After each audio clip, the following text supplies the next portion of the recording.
While we strive for accuracy in every episode, true crime coverage often hinges on available public information, which can sometimes perpetuate misrepresented facts.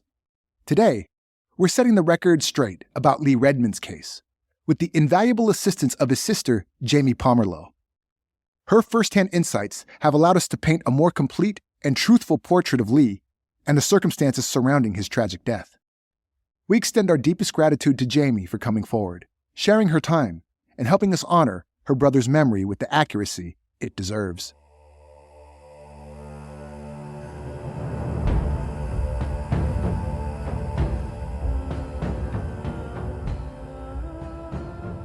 Our episodes cover true crimes involving real people, and some content may be graphic in nature.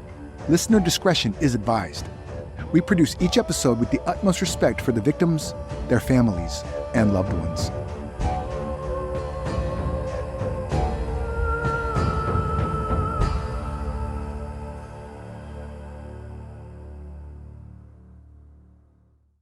You are listening to The Evidence Locker.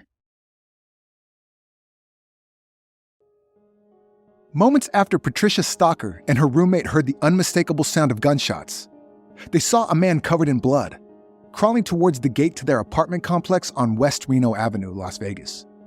Patricia rushed over and tried to help the man, while her roommate, Victor Rizzi, called 911. When Patricia reached the man, he was badly injured and struggled to speak. In shock, he told her his name was Lee and kept mumbling in disbelief. I'm shot. Patricia recalled. He raised up, and I put my legs under him. He put his arm across me and held on. He clenched his jaw. I said, "No, you've got to open your mouth and let air in." I said it's okay, and he relaxed. He let out his last breath of air, and it was over. Clenched in his hand was his keychain, with a picture of his 2-year-old daughter. It was important, Patricia felt, that Lee's family knew he was not alone when he passed away. The victim of this brutal slaying was Lee Redmond, a Las Vegas limo driver. In the months leading up to his murder, Lee repeatedly sought help from authorities about a stalker who had become increasingly threatening. But his concerns were not taken seriously.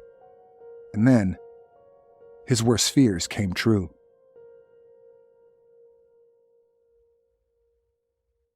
Charles Lee Redmond was born on June 12, 1962, in Riverside, California. He came from a large family of 9 children, but for the most part, he grew up with 2 sisters and a brother, as the older siblings had already left home. He always looked out for his siblings and friends, and everyone who knew Lee liked him. He was tall and handsome, athletic and popular, but it never went to his head. It's just how he was, and people naturally gravitated towards him. After graduating high school, Lee's parents and younger siblings moved to Las Vegas, where he joined them after a stint at college. In 1997, Lee's family had been living in Las Vegas for 17 years. His mom worked at a hospital and introduced him to a coworker called Renee. And my mom had worked at a hospital here, and she introduced him. She wanted him to meet a nice girl, so she introduced him to Renee, who also worked at the hospital with her. And they hit it off and they started dating. And matter of fact, their first date was actually coming to see me sing because I sang in town. Lee and Renee married, and a year later, they welcomed their baby daughter, Lexis, into their family. That was just kind of him. He was a great husband, great dad. When they had their daughter, Lexis, he spoiled her so much. You know how parents always give that ginormous first birthday party? He was just like that.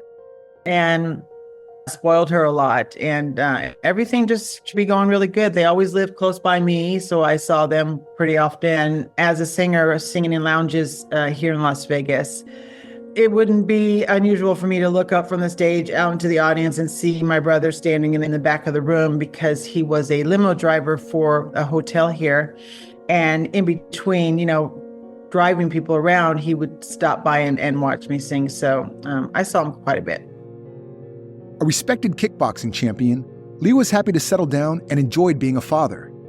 But he never gave up on his dreams and was set to turn pro, with a fight scheduled for the spring of 1998. Lee was determined to make something of his life and always had great ideas. He always he was kind of like a P.T. Barnum kind of character. He would always have these great ideas of how he was going to be rich. He wanted to make this nightclub called the Caverns, and he made this really big model of this cave, and you'd open it up and you'd see how people would arrive at this nightclub, and they'd get down like these little mining cars and they'd go all the way down to the bottom of this club. It was very intricate how he did this. He wanted to make movies. He wanted to be a stuntman, a martial artist. He was always doing something to make a lot of money. And he didn't want to just be just a limo driver. He always had all these grand ideas. I had met one of my favorite actors this summer of '97. I had met Bill Pullman, and I had this picture, and I was just gushing to my brother about how I just met Bill Pullman and how nice he was. And he said, yeah, well, I'm going to make this movie. And if he's nice, I'll let him be in my movie. And I said, oh, so kind of you to offer. And my son at the time was very young, and he was very into Batman. And I literally convinced my brother to get dressed up in the Batman suit. And I mean, not just any costume. It was the full latex with the chest plate and everything. And he surprised all the kids at the birthday party dressed as Batman. And I convinced him to wear the costume because I told him he was the only one that I knew with enough muscles that could, fill out the suit. Through his kickboxing connections, the 6'4" Lee landed a part-time job as a bodyguard at the MGM Grand Hotel Casino. Soon, the good-looking, always smiling, and gentle man was offered work as a chauffeur for resort guests. He drove limousines around Las Vegas and brushed shoulders with many high rollers and celebrities. Stevie Wonder was one of Lee's regular clients for more than 2 years. The two of them struck up a friendship and always looked forward to seeing each other. But even though everyone who met Lee knew him to be jovial and upbeat, behind the smiles, he was struggling in the wake of a horrible family tragedy that took place in 1996. Lee and Renee spent Christmas with her family. Then, on the morning of December 26th, her father James was driving her brother Roderick to the airport so he could get back to college after the holiday break. A couple of blocks from the airport, they went through a main intersection and a 20-year-old drunk driver ran a red light and T-boned their vehicle, killing both Renee's father and brother. In an awful coincidence, Lee happened to be driving by the accident in his limo shortly after it happened and recognized James's vehicle. Until then, Lee had never experienced the death of someone close to him.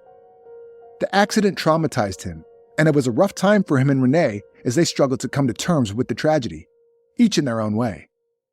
But even at the worst of times, life carries on. Lee's work as a limo driver meant that he met all kinds of people. It also exposed him to the other side of Vegas, a world of strip clubs and escorts. As a driver/bodyguard, Lee was often expected to enter strip clubs with his clients to make sure they were okay. He was good at his job and always enjoyed talking to everyone. And so it came that one night, he met an exotic dancer while waiting for one of his clients at the Girls of Glitter Gulch nightclub. Lee struck up a conversation with her, and she was instantly taken in by his kind manner. The dancer was 21-year-old Nicole Thornton. Nicole also hailed from Southern California, but unlike Lee, she did not have much of a family life. She came from a broken home and decided to move to Las Vegas for a fresh start. However, she was very lonely and struggled to settle in. She told Lee that she felt unsafe making her way home in the middle of the night after work. Lee had a strong older brother instinct and offered to drive her home after his shift one night. From that point on, whenever Lee took clients to the Girls of Glitter Gulch nightclub, she jumped at the opportunity to get a ride home. Lee, who was still going through a tough time after the tragic loss of 2 family members, succumbed to temptation and ended up having a brief fling with Nicole. But before it went anywhere, Lee realized his mistake and ended things. He came clean to Renee and agreed to do whatever it took to work things out. They went to church together and sought counseling from the pastor, and both of them were determined to save their marriage, as they did share a deep love for one another. However, Nicole did not take Lee's ending their fling well. She was crazy about him and misinterpreted their connection, and she continued to seek a relationship with him despite his clear boundaries.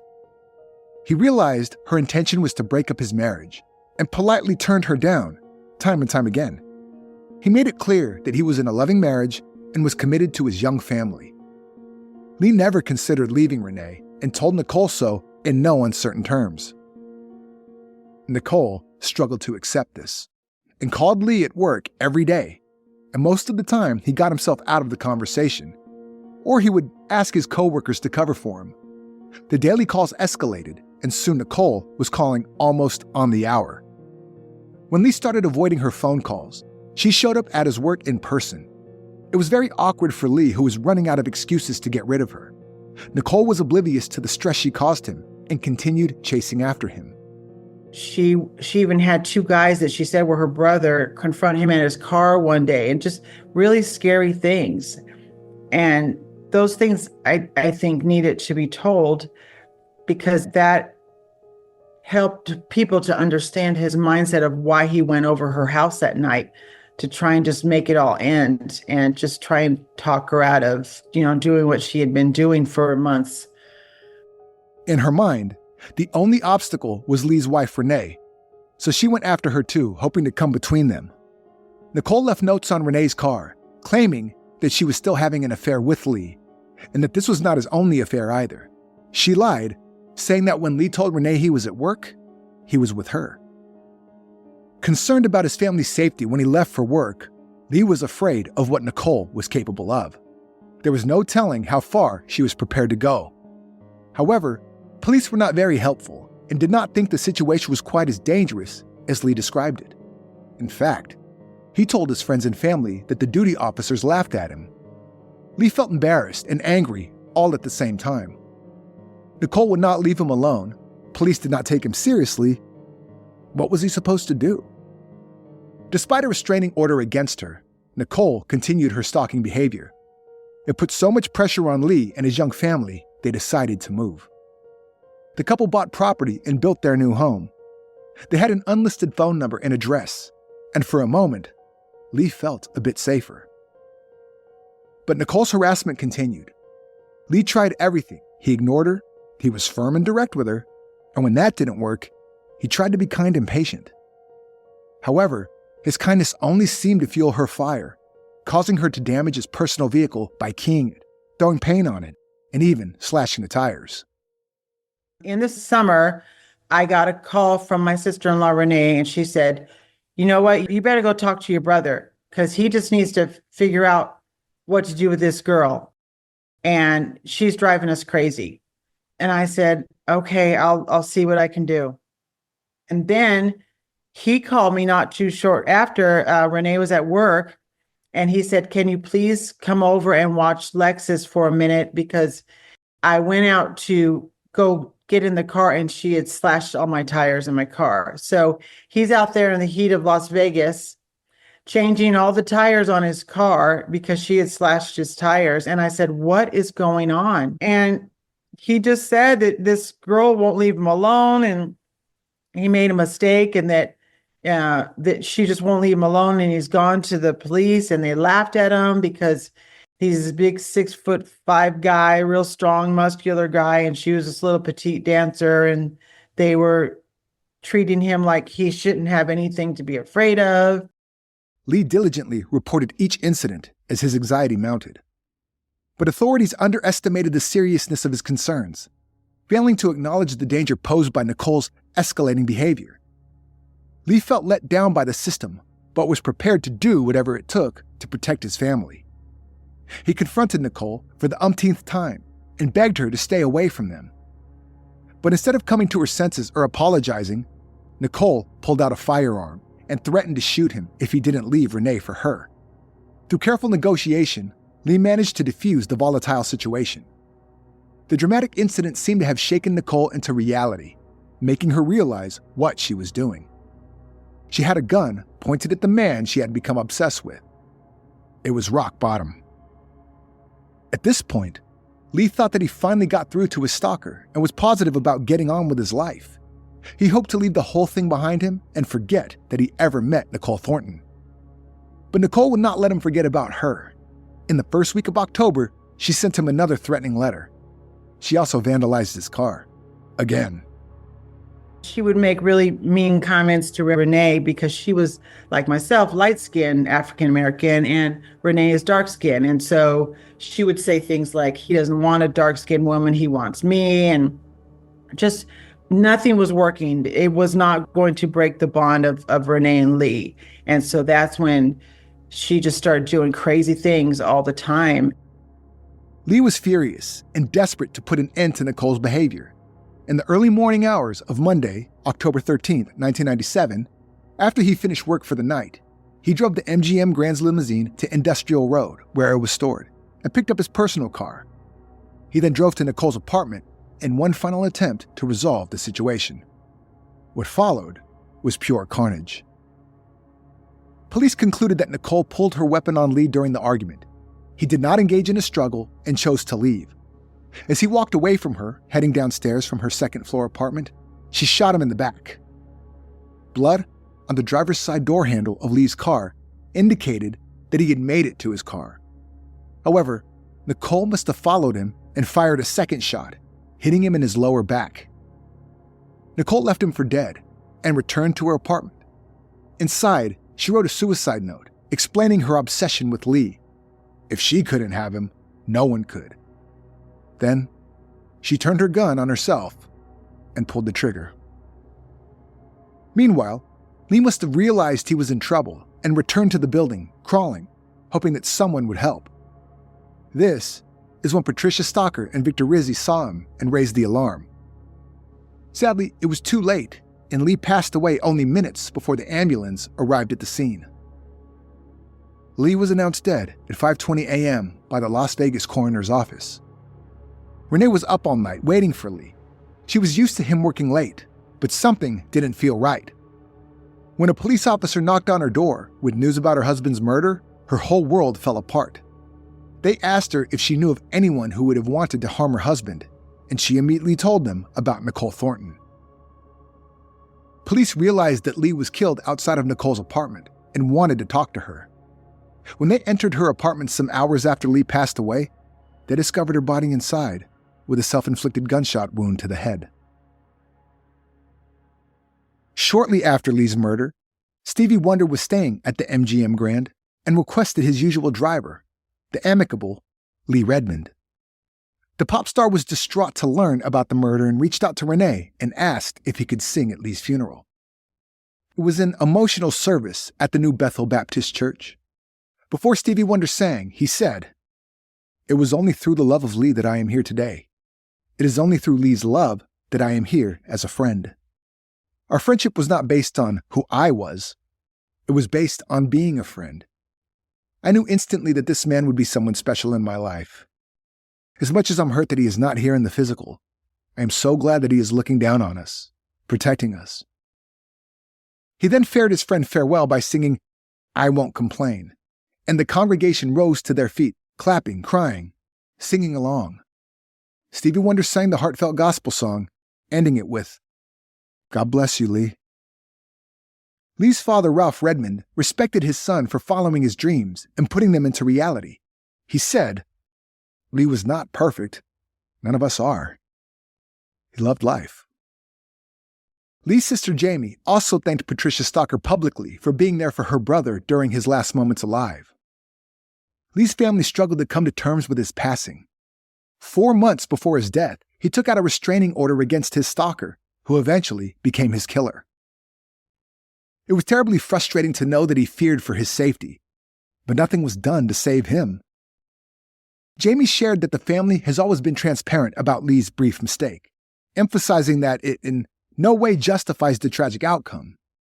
In an interview with the Las Vegas Sun, she said, "He tried to go through the right channels, and no one did anything. Then he tried to handle it himself. And then he was taken from his wife, his baby daughter, his family, and friends." A tragic series of events unfolded, culminating in Lee's untimely death, a devastating loss for his family and loved ones. And I just think of, my sister-in-law's still in the same house that my brother never got to live in because they were building it when he passed. And he would go over there and check on it all the time. And he was so excited to own his first house. And I just think of of all the things that he missed about his only child who's now into bodybuilding, and she's so amazing. And it was just a waste. Despite the pain inflicted by Nicole, Lee's family still feel compassion for her. It's weird because from what I learned after the fact, first of all, I was really angry because we found out maybe 6 hours later that she had killed herself, because they were looking for her, because they were protecting Renee and Lexus, because they thought maybe she was coming after them as well. And then I got the call that they had found her in her apartment and she had shot herself in the mouth. I did feel bad because I knew that she was very young. She was from California. So she was in Las Vegas by herself. She was dancing in a profession that can be very tough, obviously. But where I had the compassion was that she must have felt so lost that she had to cling to my brother, who had at one time been very kind to her. And she just wanted to cling to someone who gave her any bit of attention. And she didn't want to let that go because she must have craved it. And then the saddest part was when she died, it took almost a month for someone to come and claim her body from California. Apparently her mom was in prison and brothers were in prison or something. An aunt came or something like that. But who waits almost a month, 3 weeks to a month, to come get your loved one from a coroner's office? You don't do that unless you're like a throwaway relative or no one really cares about you, or they're just doing it because they have to.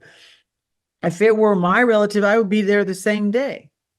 Hey, my mom went to the coroner's office like hours after my brother was killed.